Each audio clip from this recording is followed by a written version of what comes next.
is Mark Burrows, retired locomotive engineer. I had 37 years in the industry. My last 25 was with the Canadian Pacific, now the Canadian Pacific Kansas City Southern. Before I retired, I had been a delegate to the last UTU, United Transportation Convention in 2011, and the inaugural Smart Transportation Convention in 2014 as a delegate for my local 1433 in the Chicago area. Been a longtime member of Railroad Workers United, and currently the editor of the Highball, our quarterly newsletter. So my name's Nick Wurst. I'm a freight conductor in Massachusetts. I'm a member of Smart Transportation Division. I serve as the legislative rep for my local, and then as a member of RWU, I also serve on the International Steering Committee. Hello, everyone. My name is Matt Weaver. I am a nearly 30-year member of the Brotherhood of Maintenance Way Employees Division of the Teamsters. I am the legislative director for all of our members in the state of Ohio. A proud RWU member, founding member, and always looking for rail labor solidarity. Thank you for having me, Max. My name is Ross Grooters. I'm a Railroad Workers United co-chair, member of the Brotherhood of Locomotive Engineers and Trainmen. We're part of the Teamsters Rail Conference. I serve on the Iowa State Legislative Board for that organization. 20 plus years in the industry. All right. Welcome, everyone, to another episode of Working People, a podcast about the lives, jobs, dreams, and struggles of the working class today. Brought to you in partnership with In These Times magazine and the Real News Network, produced by Jules Taylor, and made possible by the support of listeners like you. Working People is a proud member of the Labor Radio Podcast Network. So if you're hungry for more worker and labor-focused shows like ours, then you gotta follow the link in the show notes and go check out the other great shows in our network. And of course, please support the work that we are doing here at Working People, because we can't keep going without you. You can share our episodes with your coworkers. You can leave us positive reviews of the show on Spotify and Apple Podcasts, and you can become a paid monthly subscriber on Patreon for just $5 a month. If you subscribe for $10 a month, you will also get a print subscription to the amazing In These Times magazine mailed to your mailbox every month. You just got to head on over to patreon.com/workingpeople. That's patreon.com/workingpeople. Hit the subscribe button and you will immediately unlock all the awesome bonus episodes that we publish every month and all the bonus content that we published over the past 6 seasons of the show. My name is Maximilian Alvarez, and we've got another great episode for y'all. Today, we are diving right back into the topic of workers and working conditions on the railroads. And as you guys heard at the top, we've got an amazing panel of folks, some, familiar to our podcast, some if you've watched our stuff at the Real News Network, but all incredible people, all doing incredible work over there at Railroad Workers United, a cross-craft solidarity organization that brings together railroad workers from, different unions from all sides of the industry, and they bring, community members, people who maybe don't work on the rails, but who have a vested interest in a better railroad system, so things like East Palestine, Ohio don't happen, But RWU is out there doing incredible work, and if you guys don't already, then I highly recommend that you follow Railroad Workers United on all your social media, and you should sign up for their email newsletter, which is where I go to, keep my ear to the rail, as the great Ron Kamenko would say. And that's where I stay up to date on everything that's happening on the railroads from the workers' perspective, not just the CEOs or the shareholders. And that's where I started to notice something really grim piling up in my inbox this month. I kept seeing emails from Railroad Workers United with the same subject line, starting, quote, rail fatality alert. On February 6th of this month, I got an email that started, quote, "Dear fellow railroad workers, Last Wednesday, a fellow rail worker was gravely injured on the job and lost his life. Our brother Chris Wilson, who worked for Norfolk Southern, was critically injured in its Decatur rail yard Wednesday and died Thursday at Huntsville Hospital, according to the NTSB and Morgan County coroner Jeffrey Chun. On February 9th, I got another email that read, quote, "Dear fellow railroad workers, on January 15th, a fellow rail worker was killed on the job in Ohio. A National Transportation Safety Board report released February 7th stated, quote, on January 15th, 2024, about 5:30 a.m., an Ohio Central Railroad signal maintainer was found deceased by the crew of Wheeling and Lake Erie Freight Train 21815 on the main track of the Columbus and Ohio River Railroad east of the New Rumley Road Highway Railroad Gate crossing." On February 17th, I got another email that began, quote, "Dear fellow railroad workers, on February 13th, a fellow rail worker was killed on the job in North Carolina. Brother Randall M. Howell, 41, of Allied Federation Lodge 563, died following a road crossing incident in Roanoke Rapids, North Carolina. Brother Howell was a foreman on the T6 system production gang when he was struck by the ballast regulator," end quote. So why does this keep happening? Why are railroad workers across the country dying on the job? This is really serious, and we need to talk about this. And the fact that you don't hear about this unless you subscribe to, the Railroad Workers United newsletters is that's pretty infuriating, in my opinion, as someone who's in the media. And so, we wanted to do our part to bring together this incredible panel of folks and talk about this seriously. And I want to start there, guys. First, again, thank you so much for coming on the show. I know with your existing schedules, just getting us all available at the same time was a feat in and of itself, but also because we're talking about really important stuff here, and I really, really am excited to get to sort of break all this down with you guys and let folks know why this keeps happening. What dangers workers on the rails like yourself face every day, and what we can do to help and actually stop these needless worker deaths that are happening to our brothers and sisters on the railroad.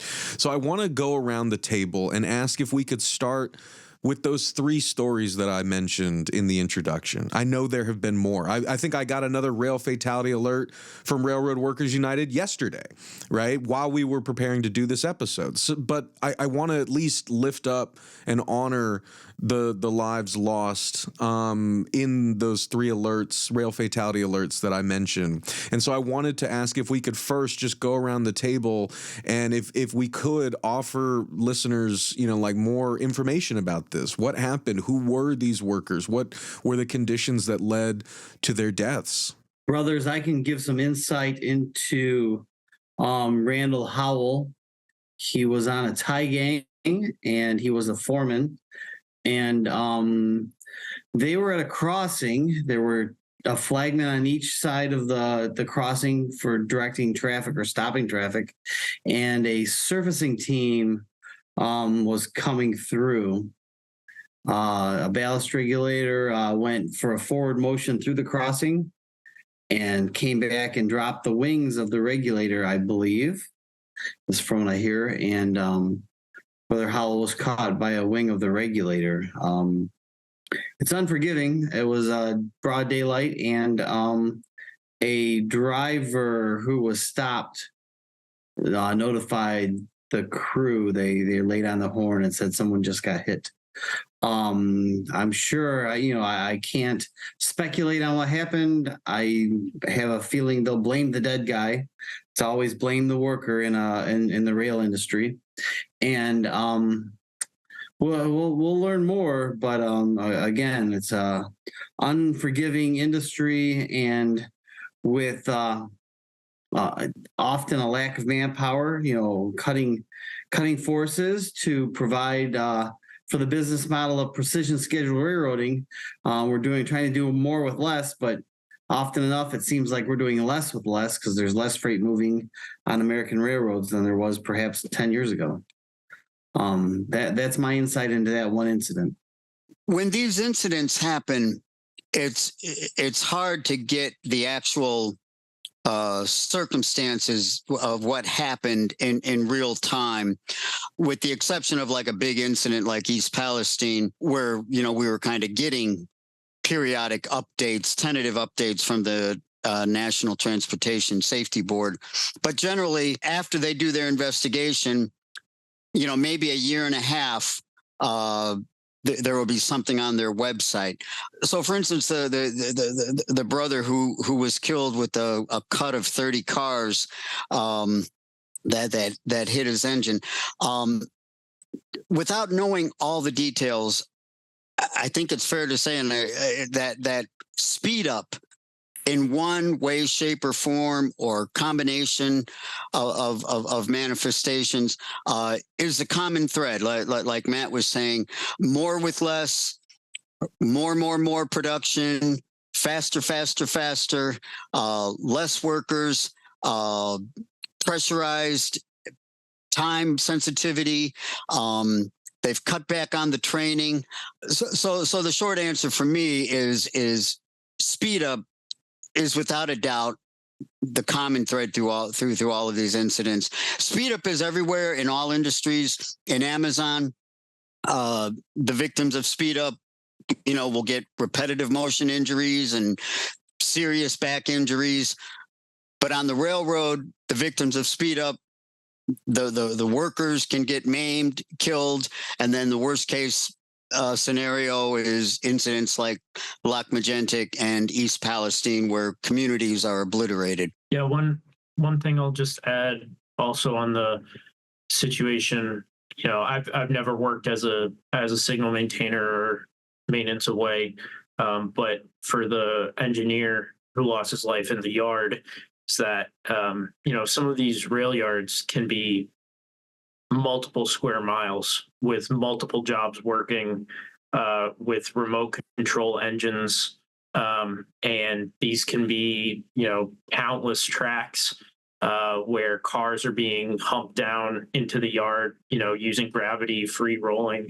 With all the cutbacks, like everybody's mentioned, it's also a cutback on the number of people who are just have their eyes on the operation at any given time. And it's, in a lot of these cases, it's sort of impossible to be in a truly safe position. Even if you're in the clear of tracks, cars pick a switch and then it doesn't matter, or bad rail gives out, especially in some of these smaller and less maintained yards. So just, it's impossible to, the cutbacks and safety in training were mentioned, and that's obviously a big factor. But the other thing is, there's so much about railroading that's inherently sort of dangerous and can't be, proofed with rules. They try to make it so that if you follow any of these 20 bajillion rules at any given time, your things won't happen, but inevitably something does, because at the end of the day, you're dealing with multiple hundred tons of free rolling cars and physics. Yeah, I think my brothers are exactly right. The through thread for these 3 deaths and every other death on the railroad is this demand for speed up. It is doing more work with fewer workers, faster. The root cause is the economics of it, right? Like the railroads have placed a dollar value on our lives, and they're willing to roll those dice in order to make billions and billions of dollars in profit. And as we've seen this speed up occur more through precision scheduled railroading, which is an operating model to maximize that shareholder value and push those profits, we've seen less and less focus on safety and more focus on that speed up and that pushed production. And it's not just the workers on the railroad who are affected. It is also the public, as we've seen with the high profile incidents like last February in East Palestine, Ohio. Well, let's dig into that because for folks who listen to this show, I think we've had enough interviews with railroad workers that I think they get the gist of like at least a lot of the basics than like your average podcast listener. And I have you guys at Railroad Workers United to thank for that. So we can assume that there's going to be like some background knowledge here from our listeners about how the industry itself has been changing over recent years and decades, the rise of precision scheduled railroading, right? The corporate consolidation that's been going on the railroads for years, to the point that we've gone from, over 40 different rail carriers, like down to a handful, right? That have just like incredible oligopolistic power over our supply chain. And as we saw, with the high stakes contract negotiation that y'all were embroiled in 2 years ago, culminating in Congress and Scab Joe Biden and everyone else in Washington, D.C., just like gleefully conspiring to shove a contract down workers' throats and give the rail carriers everything they want, basically tacitly and explicitly telling the rail carriers, hey, keep doing what you're doing because we're not going to stop you, right? So that's what we were covering with railroad workers, and have been covering extensively on this show at The Real News on Breaking Points for years now. So I don't want to make y'all go over all of that again, but I do want to sort of talk about how those changes affect the safety and of working on the railroads. Because Nick, you mentioned something that really stuck in my ear, right? About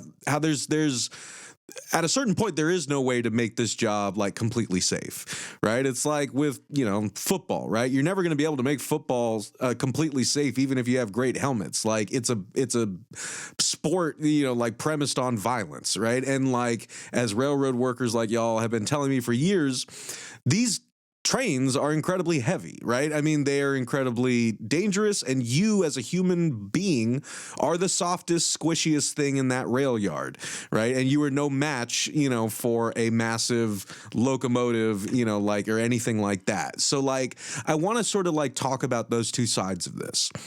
If we can go around the table and just talk more about, what do you think folks who don't work on the railroads don't understand about, just the inherent dangers that you face doing this work regardless? What are the sorts of pressures and dangers and safety measures that you as railroaders, just have to work with on a day-to-day basis, given the nature of the work that you do? But then also let's talk about how those things have changed over the course of recent years as the precision scheduled railroading and this Wall Street minded mentality has totally taken over the industry, turned it into a profit generating machine for the executives and the shareholders. Like Ross was saying, cutting the workforce so that piling more work onto fewer workers, making the trains longer, heavier, yada, yada, yada. So let's talk about that. Let's go back around the table. Mark, I'm going to throw it back to you. But yeah, then everyone else just please hop in after he's done. Well, first, I believe that railroading, it can be done safe. Okay. I mean, yes, under current conditions, it is going to work as like a potential death trap on a good day. But if the profit motive was taken out of the equation and the whole priority was to move the nation's freight safely, so that workers are not compromised, so that the public is not compromised, and so that the freight itself is not compromised. That's a whole, that can be a whole nother discussion. It can be done. That'd be a major paradigm shift, but it can be done. So I just kind of wanted to make that point. And I just want to throw in that precision scheduled railroading gets a lot of attention, and rightfully so. But it's actually, it's also just kind of like an oxymoron marketing term for a business model. The speed up began decades ago, I can trace it back to the mid '80s, where there was a real shift, and then precision scheduled railroading in the last 10 plus years has just escalated it on the speed up on steroids. I'll just leave it there for now. So yeah, I want to just start with agreeing with Mark that railroading can be done safely, but that means safety has to be the number one priority over everything else. And that's not the case with these railroads. And even providing quality service is not even the top priority.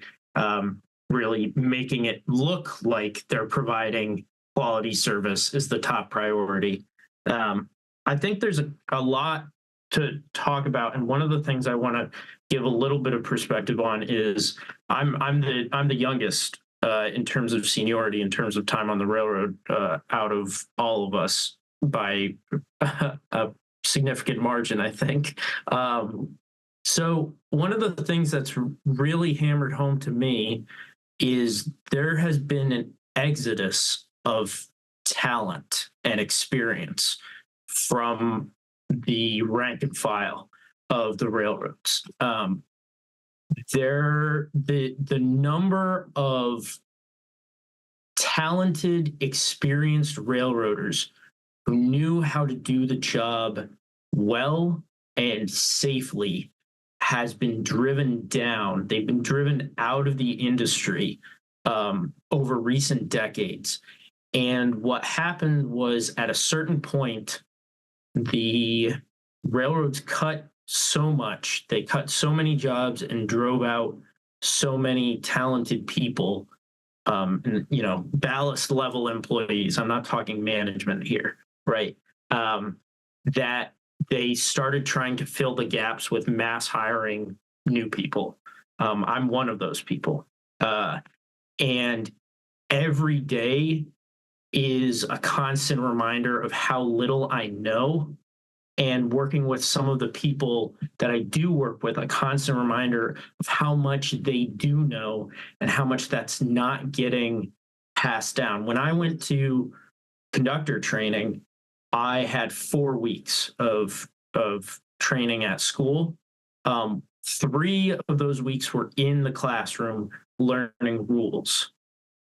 1 week was doing anything outside, making hitches, throwing switches, anything that can actually, there's a reason for rules, right? I don't want to suggest that the rules are unimportant, right? But in terms of hands-on work, you got 1 week.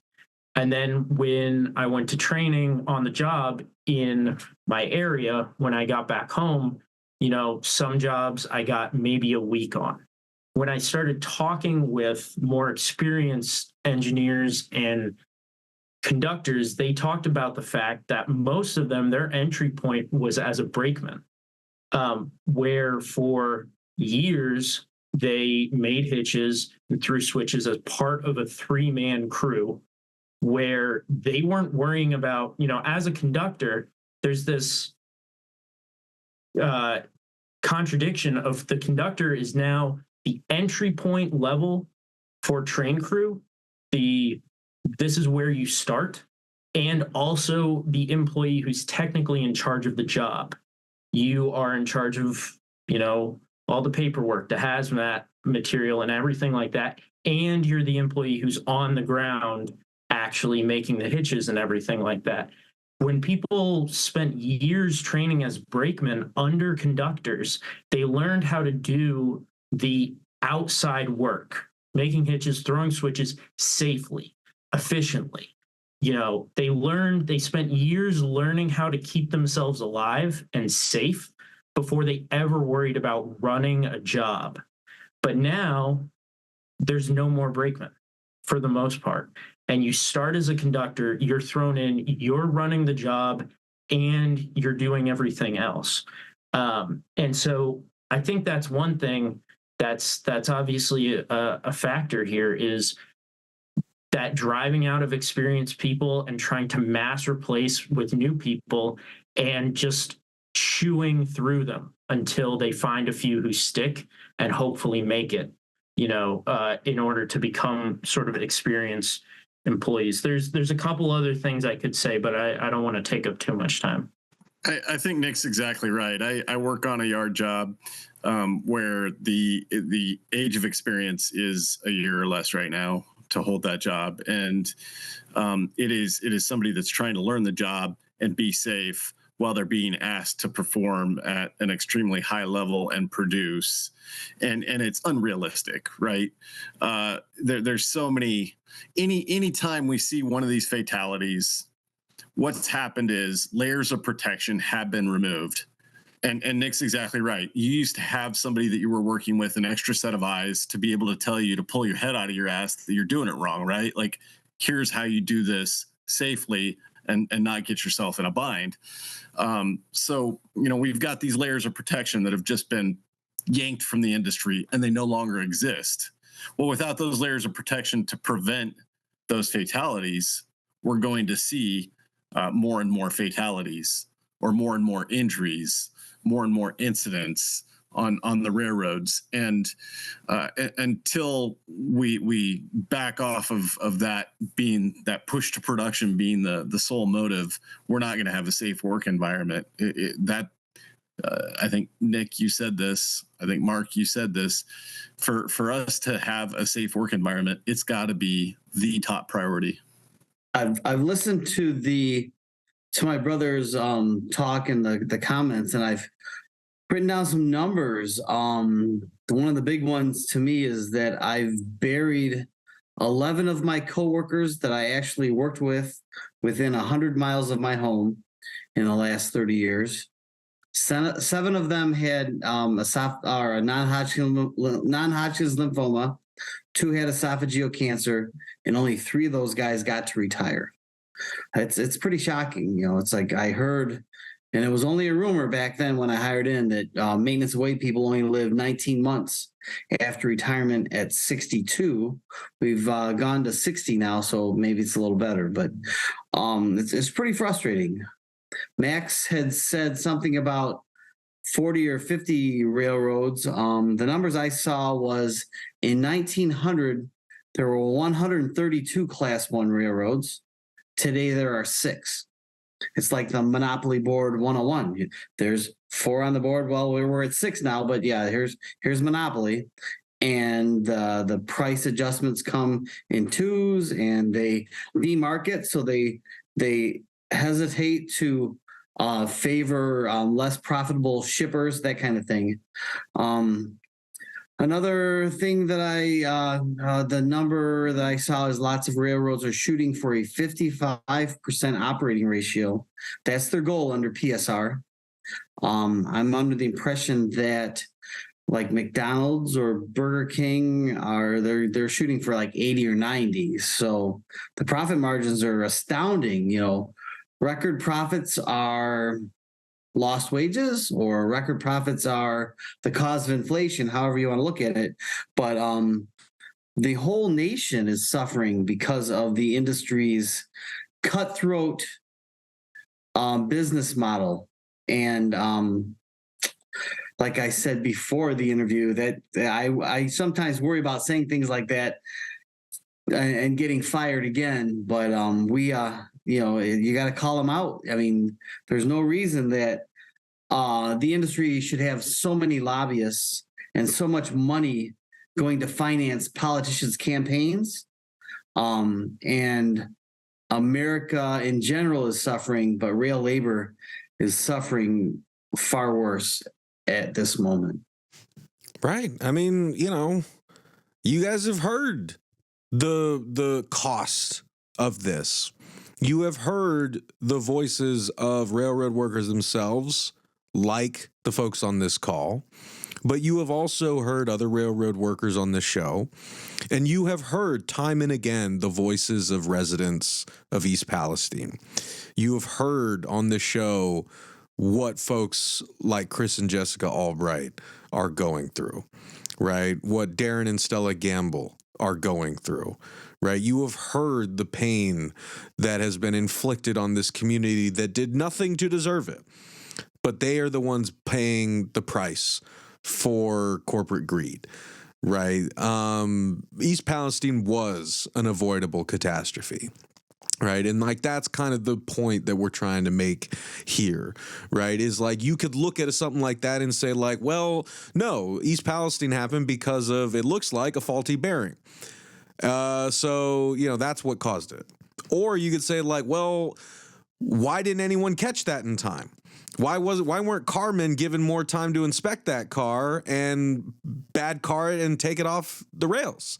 Right. Like, why weren't the signals being that were being relayed from the hotbox detectors, like relayed to the people on the crew sooner, right? I mean, like, there's so many questions like that. Like Ross was saying, the layers of protection that have been removed over the course of this, like, industry change. That's how these things stack up. And so if something does go wrong, you have removed so many of the safeguards that are there to prevent that thing from turning into something going wrong to something going catastrophically wrong for the workers on the rails and for our own communities like East Palestine, right? Those are the stakes of what we're talking about here. Along the lines of those safeguards, so back to the numbers. After World War I, there were 2.1 million members of rail labor, 2.1 million railroaders. At the end of the last round of bargaining, 2022, there was 117,500. So, of course, there's technology. Of course, there's, paperwork, machinery. But if anyone is out there working alone, no one's got your back. If anyone is out there taking a call by themselves, who's going to call 911? We're facing this scenario where, back to the ages of, we build a bridge and for every $1 million worth of bridge, we're allowed to have 5 deaths. There's a disgusting little, what's the value of life in this industry? It's very frustrating. So in Iowa alone, in my career, I went back and looked, and 15 railroad employees, railroad workers have lost their lives on the job, including 2 close personal coworkers of mine. 15 and 20 years, and that's just in one state in the nation. These are all preventable, and in all of our careers, we've seen far too many of our union brothers and sisters who've lost their lives as victims of corporate greed. And it's really up to us to fight that they're not just remembered, but their deaths aren't, they're not in vain, that we're doing things to correct it. We're fixing the hazards and not continuing to blame the victims, as Railroad Workers United would put it. Yeah, I think that's really powerfully put. And so I know, Matt, you mentioned the contract negotiations, and that's where I want us to head here in the final turn. But just before we get there, I wanted to pause on something else that you said about, when you're getting called on to, do a job by yourself, and you don't got anyone watching your back. Like, I mean, like, my heart broke reading one of the rail fatality alerts from Railroad Workers United, hearing about this brother on the Ohio Central Railroad, the signal maintainer, who was literally found dead by another crew. Like, imagine being in that man's family. And that is how your loved one was discovered. He went out for work one day. His, employer sent him out, it sounds like on a call on his own, gets killed, and then his body's just sitting there waiting for someone to be found. Like, that is not how you treat people. He deserved better than that. Like, this is unacceptable on so many levels. And I don't want to, ask this question by way of, like it's a gory details question. I just wanted to ask, for folks, again, who are listening to this, what are the types of injuries or potentially fatal injuries that one could sustain working on the railroads, especially as those layers of protection are stripped away? Like, are folks most worried about getting struck by something? I guess I just wanted to, like, in case folks were listening to this and still had those kinds of questions, like what sides of the job are made more dangerous because of these speed ups, because of these staff cuts, so on and so forth. Well, I'm sure this is not all inclusive, but off the top of my head, like Nick had said, one loaded car of coal or something can be over 120 tons, and so one wrong move, whether it's a car that ends up being where it's not supposed to be, or something that happens that is not supposed to happen, you can just instantly you can get crushed. You can have a limb severed. Yeah. So I mean, in the yard, the moving equipment everywhere. So yeah, it is just a dangerous environment from the moment you walk in on the job to the moment when you're able to leave in one piece. Like I said, it's not all inclusive, but without trying to be too gory or into detail. And then add in being fatigued, working on a 24-hour extra board, on call, 24/7, going to work on 2 hours notice, and you may not have slept for a day and a half, or turning every shift, and then other people around you are improperly trained. So yeah, like's been said, all those layers of protection. So I'll leave it there. Going sort of off the top of my head, when I started on the railroad, I actually didn't start in as train crew. I started in working in an intermodal yard, and there was a carman at the time. He's retired, who liked driving around and showing us all of the missing fingertips he had. I saw a coworker take glad hands, the air hoses from a truck, from the Hostler truck, came through the back door, hit him in the face. He had to get reconstructive surgery and everything like that. I mean, one of the things that I think is really scary to me, I mean, we hear a lot about horror stories where people are sort of killed through impacts or, losing limbs or things like that. But there's the story that came out, I think in 2022, about the brother who died on the job of a heart condition that he had basically, delayed going to the doctor for a long time because he could never manage to keep any of his doctor's appointments.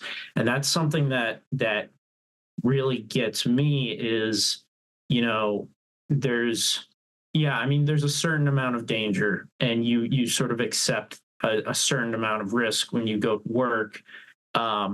But the idea that there can be all of these things building up because of the conditions we work in, all the medical research about what lack of sleep does to people.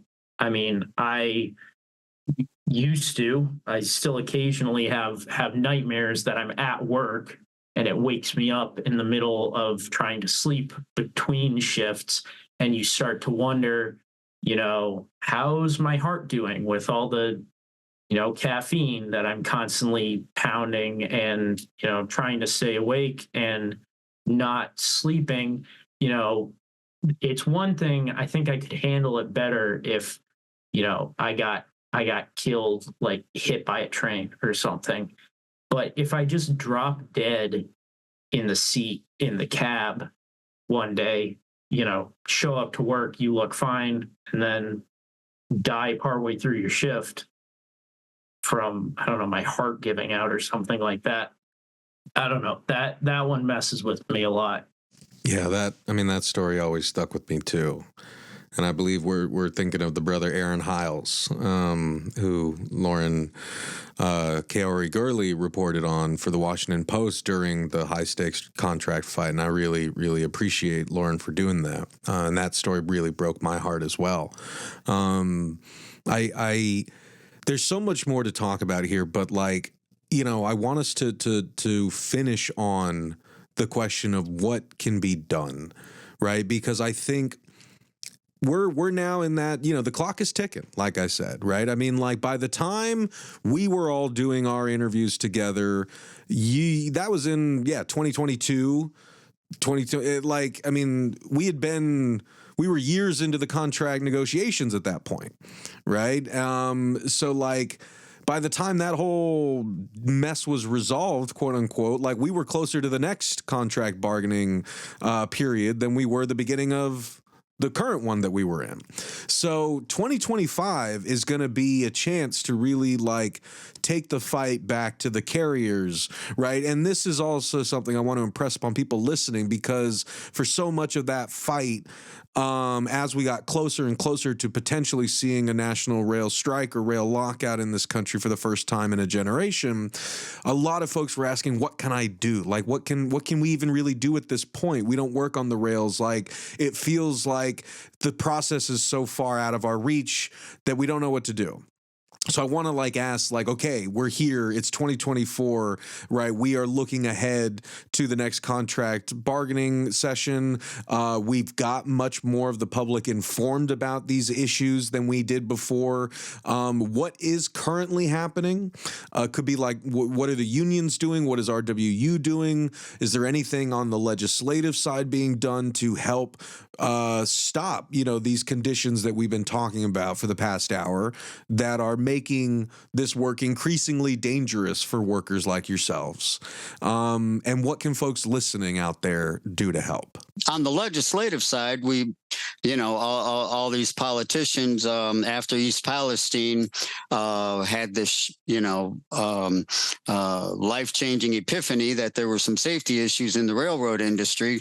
It wouldn't have been such an epiphany if they'd been reading the Highball and signed up for our newsletter,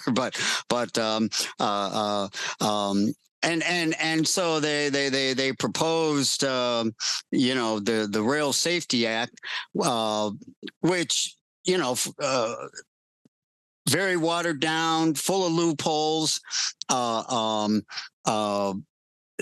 know, but there are a few potentially positive things there, and they can't even get that done. As weak as it is, they can't even get that done. That's part of the overall political problem in this country, which what happened to us is just part of the political dysfunction, for lack of a better term.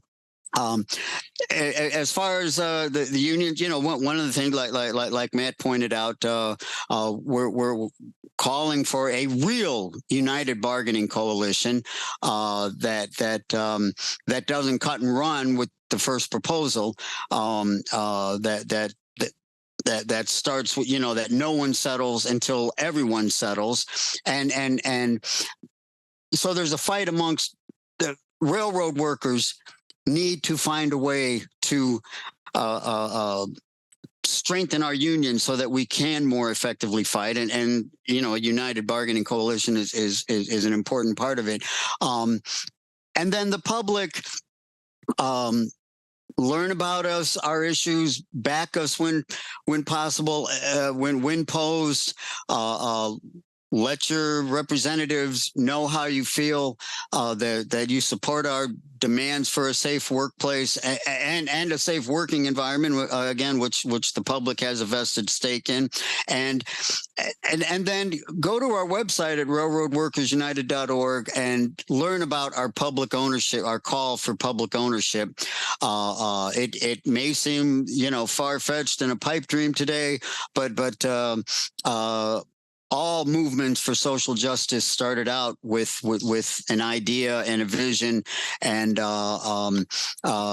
it's one way to get the profit motive out of the equation. And I'll just leave it there for now. The coordinated bargaining coalition that we're calling for, and we will have a resolution, or we've just passed a resolution that's should be going out, to the public soon. And we're calling for all of those, within rail labor who are interested in trying to have a real fighting approach to the upcoming round of negotiations, to get together and start to discuss what that means. I think we've seen a lot, especially with, the UAW strike. As much as railroad labor, likes to pretend that we're special or we're different somehow, and that we're insulated from the others, we're part of the bigger labor movement, and I think we're seeing some examples of what some relatively militant fightbacks look like, and that they can get results. And so I think that's obviously the big thing, is we really want all of the unions. And I think, Matt mentioned the numbers in terms of the decline of members, but that's not just direct job cuts. That's also increases to things like outsourcing and subcontracting to non-union companies. The fact that decline in our membership has happened, even the recent declines in recent decades, I think it's criminal, to be totally honest. And I think that we need that real fight back. So, what can the public do? I think people who are in the labor movement have a vested interest in every other union's and every other worker's fight as well. Like Mark was saying, what's happening to us at any given time is just, it's the same as what's happening in every industry.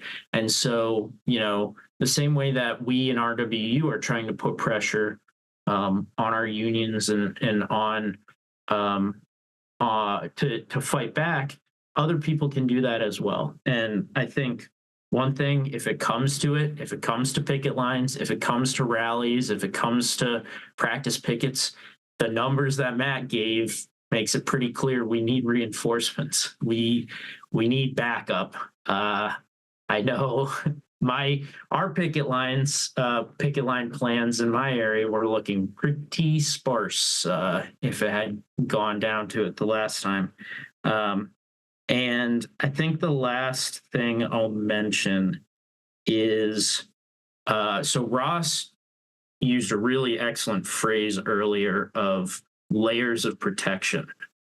And I do think that there needs to be a reckoning with the Railway Labor Act, which is the labor law that allowed Biden and Congress to force a contract on us. And I think it's interesting, one of the other big labor battles going on this year is the flight attendants. The airlines are also under the Railway Labor Act. But when it comes down to it, taking job action, removing ourselves from a dangerous, from a deadly, from a unacceptable, work environment, and refusing to go back until it's rectified, that's the ultimate, last line of defense. That's the last layer of protection.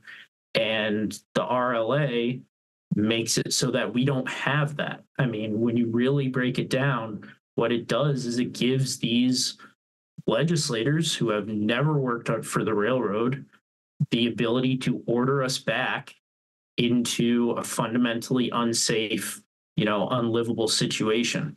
So I know it's a bit of a long shot, but while we're talking about legislation, I don't think it's just safety legislation that we need to start thinking about. I think we also need to take a good hard look at the Railway Labor Act. And unfortunately, that scenario leads the railroads into a position where they don't have to bargain in good faith, because they know that Congress will stuff an agreement up our asses. So railroads don't come to the table in good faith. Right now we have on-property agreements going on all over the place. I've heard last week that the railroads want all on-property agreements to be decided by July 1st. We'll see how that goes. But the bargaining max begins in November with Section 6 notices. So go to Rail Labor Facts perhaps and see the Rail Labor bargaining flow chart. In November, Section 6 notices come out, what we want to change. And we've done, many of the crafts have done questionnaires and that kind of stuff to see what the guys want. But if we have a rail labor bargaining coalition, all together, one for all for one, then we can speak as one voice. I was very impressed by being under the AFL-CIO TTD umbrella at the end of bargaining. And actually, I think we did okay, except that my vote was no, because there were no sick days and they wouldn't deal with attendance policies. So that was it. Other issues, we still have a sequester of rail labor, of RRB, Railroad Retirement Board, sick pay and unemployment. It's gone on for over a decade. We're losing money for sick pay and unemployment because Congress unjustly sequestered our pay, even though RRB doesn't affect the national budget. We've got bills up, we got bills down, we got more bills in, and they won't address it. That the public servants, come on, I don't think so. I'm very disappointed in much of Congress right now because they're not taking care of the constituents, seem to be taking care of the people who finance their campaigns. Last point was, and it's a big one, along the lines of what Mark said, is if we can't trust our regulators to regulate, perhaps we need to have a nationalization of the railroads. If we can't make things safe with regulation, maybe we don't need the rail industry to be a for-profit industry. There's lots of ins and outs in that, and it's a very touchy scenario, and I was a bit against it for the first few years of RWU talking about it. But we're getting nowhere. The STB did nothing. The FRA seems to be doing very little, and our members are dying because nothing is happening. It's time to step up and take care of the people of this country. Railroads are making billions of dollars, and they're doing so on the backs of workers and the public. It's an outright theft, and the costs are externalized. We're the ones that face the potential loss of our lives. The public are the ones that face the potential loss of their lives, livelihoods, their homes. This theft has to stop. railroadworkersunited.org. You can check out all our information about supporting a public ownership campaign. Can't think of a better way to scare the shit out of the railroads. And when it comes to bargaining, exactly right. My brothers, Mark, Matt, Nick, all hit the nail on the head. But one thing that stands out to me is we need to be a bigger part of the labor movement as a whole. And we saw United Auto Workers President Shawn Fain lay down a gauntlet and say May 1st, 2028, labor needs to come together and set that date to organize towards a general strike. And rail labor needs to step up and be a part of that. So hopefully people can make rail labor leaders aware of that and say, you need to be a part of this. Be a part of this. Be a part of this. All right, gang, that's going to wrap things up for us this week. I want to thank our amazing guests, Mark Burrows, Ross Grooters, Nick Wurst, Matt Weaver, and I want to give one more big shout out to Railroad Workers United and all the great work that they do. Go check them out, go follow them, subscribe to their newsletter. And as always, I want to thank you all for listening, and I want to thank you for caring about this stuff. We will see y'all back here next week week for another episode of Working People. And if you can't wait that long, then you know what you got to do. Go subscribe to our Patreon and check out all the awesome bonus episodes that we've got there waiting for you and our patrons.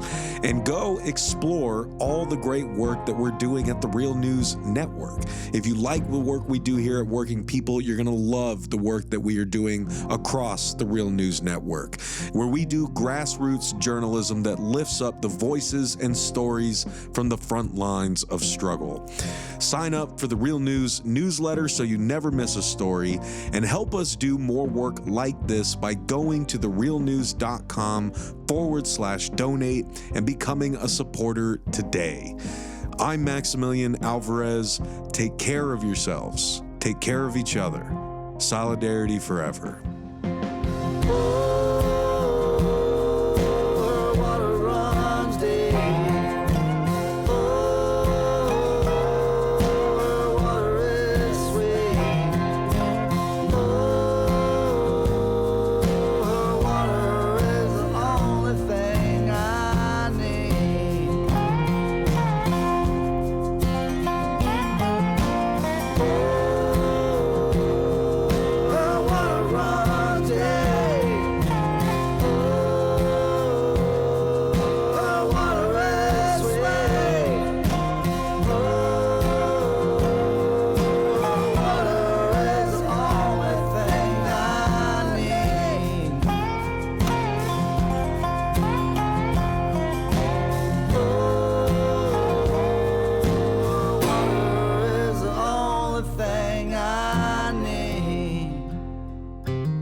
Thank you so much for watching the Real News Network, where we lift up the voices, stories, and struggles that you care about most. And we need your help to keep doing this work. So please tap your screen now, subscribe, and donate to the Real News Network. Solidarity forever.